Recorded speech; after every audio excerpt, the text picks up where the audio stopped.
Lately, something seemed off with my mom, who lives alone. The first thing that came to my mind was Alzheimer's. I suggested to my husband and mother-in-law that my mom move in with us, but they didn't agree. Worse, my husband said, If you push this, we're getting a divorce. Just leave. Fine, I get it.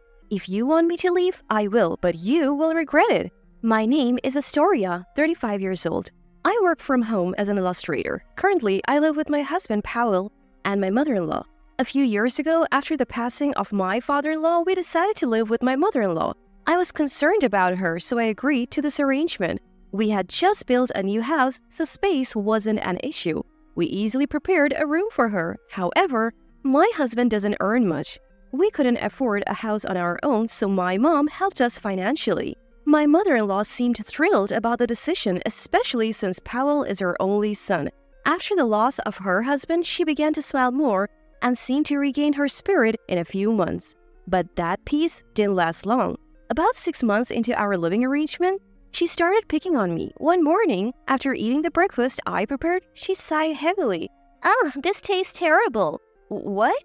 I've thought this for a while now, Astoria. Why do you serve me such salty food? What's your intention? I'm sorry. I tasted it before serving.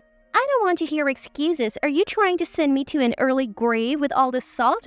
No, I didn't mean to. And when I'd be working in my room, she would barge in without knocking.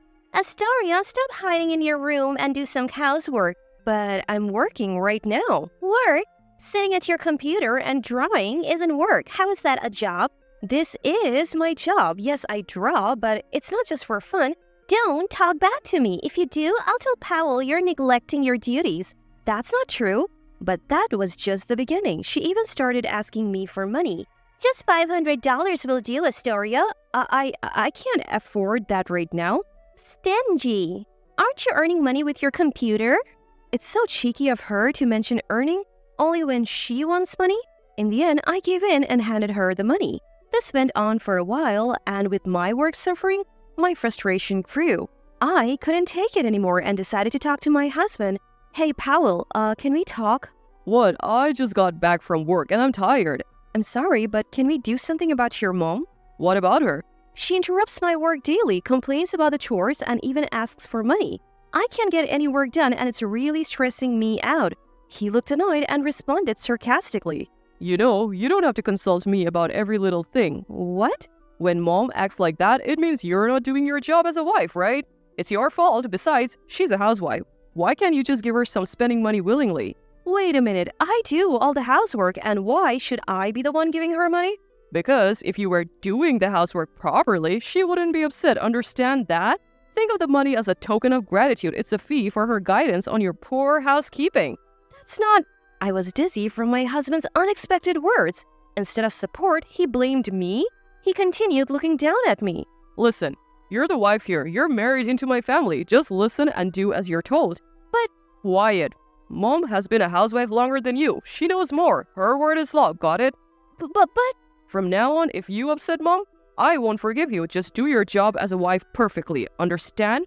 With a face like a gargoyle, he stormed out of the room. Tears streamed down my face. Why is it always me? Why am I the one being blamed?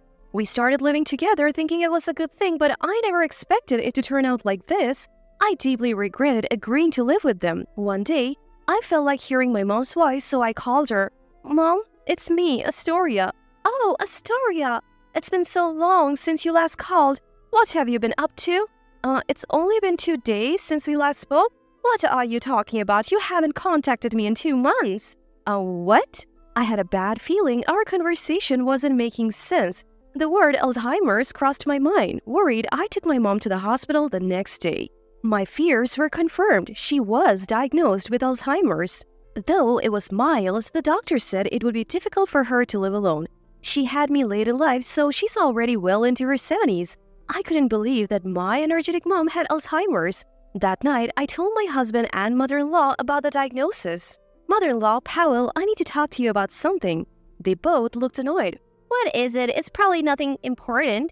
Is it even relevant to us? It's about my mom. Today, she was diagnosed with Alzheimer's. What? Alzheimer's? Your mom? Seriously? Yes, so about what we should do. Before I could finish, They burst into laughter. Poor thing, having Alzheimer's. I don't want to be involved with sick people. Right, how weak must her brain be to get Alzheimer's at her age? Wait, why are you saying such things? Ignoring my confusion, they continued laughing. People who get Alzheimer's are those who don't think much in their daily lives. Yeah, just like you, not thinking much. That's why you'll get Alzheimer's. Stop it. How can you say such cruel things? Why not? It's the truth, right? Yeah, Mom, we're just telling the truth. This is too much. Everything went dark as their cruelty overwhelmed me. You're not thinking of taking care of your mom, are you? Well, I was hoping, if possible, for her to live with us here. What? Are you kidding me? Why should we live with someone with Alzheimer's? She's not just someone with Alzheimer's, she's still in her early stages and can take care of herself. That's not the point. We're not living with her, period. I accepted living with your mother, so why not mine? Suddenly, my husband slammed the table and glared at me.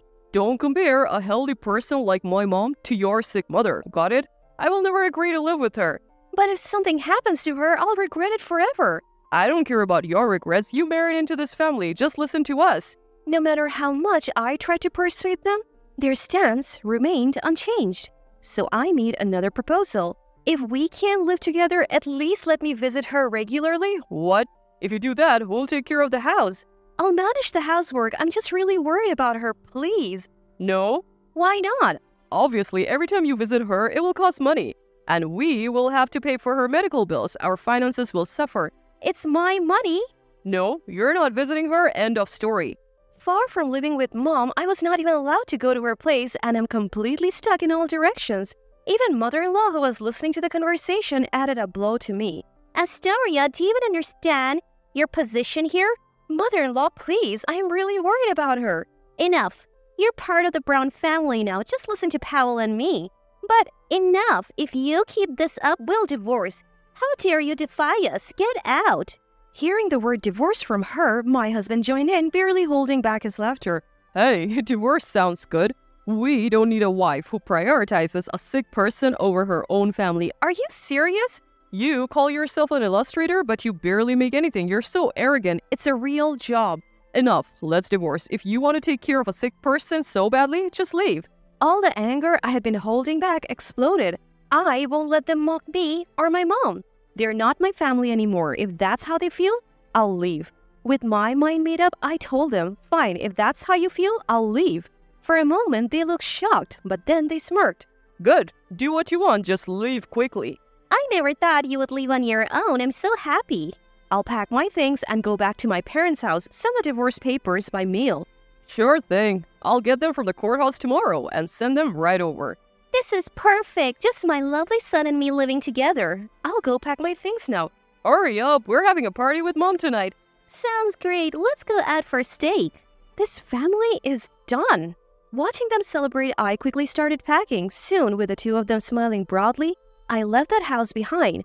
A few days later, I received divorce papers from my husband, which I promptly signed and submitted. When I told my mom, she looked apologetic. I'm so sorry, Astoria. This is all because of me. Don't be silly. I feel so much better without those terrible people as family. When you first mentioned living together, I was actually worried. That mother-in-law, she's a bit off, right? I should have stopped the construction of the new house more firmly. I'm truly sorry. Don't apologize. I'm happy now, living here with you. Astoria, thank you so much. So, is that matter all settled? Yes, it's all good. I'm already on it. I showed her the documents and my mom smirked mischievously. That's right. I won't let it end with just a divorce. My revenge is just beginning. 2 weeks later, just as I expected, I received a frantic call from my husband. Hey, what the hell are you thinking? What do you mean? You know what I mean. I got the house sale documents. You sent them, didn't you? Yes, I did. It's all written there. Any problems? Don't play games. Selling our house, I'll never allow it. The first thing I did after divorcing my husband was to sell the house we lived in with his mother. He seemed to have forgotten about the time we built the house and angrily confronted me. Why can't you sell that house? It's ours. Ours? Really? It's our marital property. We're divorced, so we need to split the assets fairly. His absurd claim made me burst into laughter. Are you kidding? Split assets? Don't make me laugh. What's so funny? Do you even realize why we were always short on money?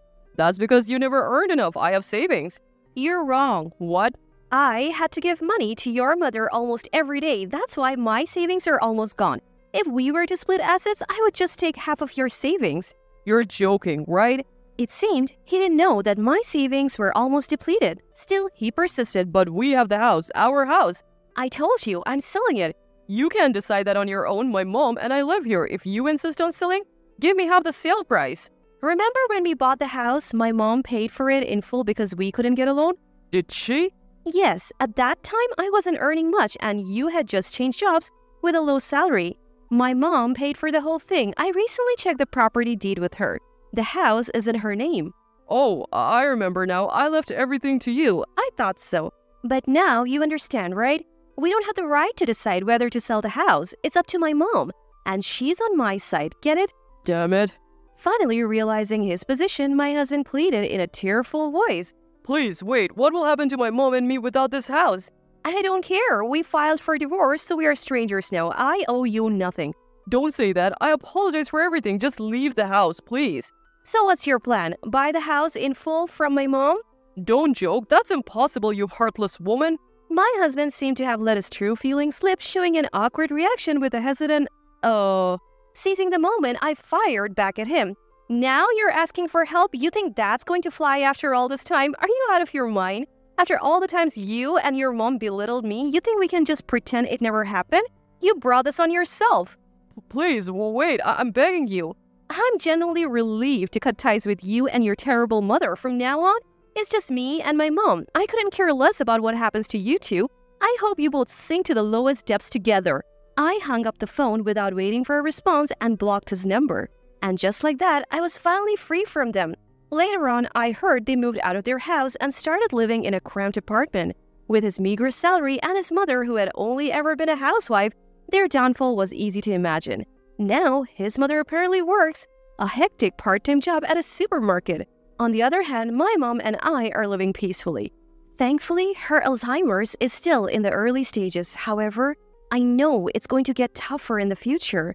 That's why I want to spend as much time as possible with my mom, my only family. I've made a promise to myself to cherish every moment I have left with her.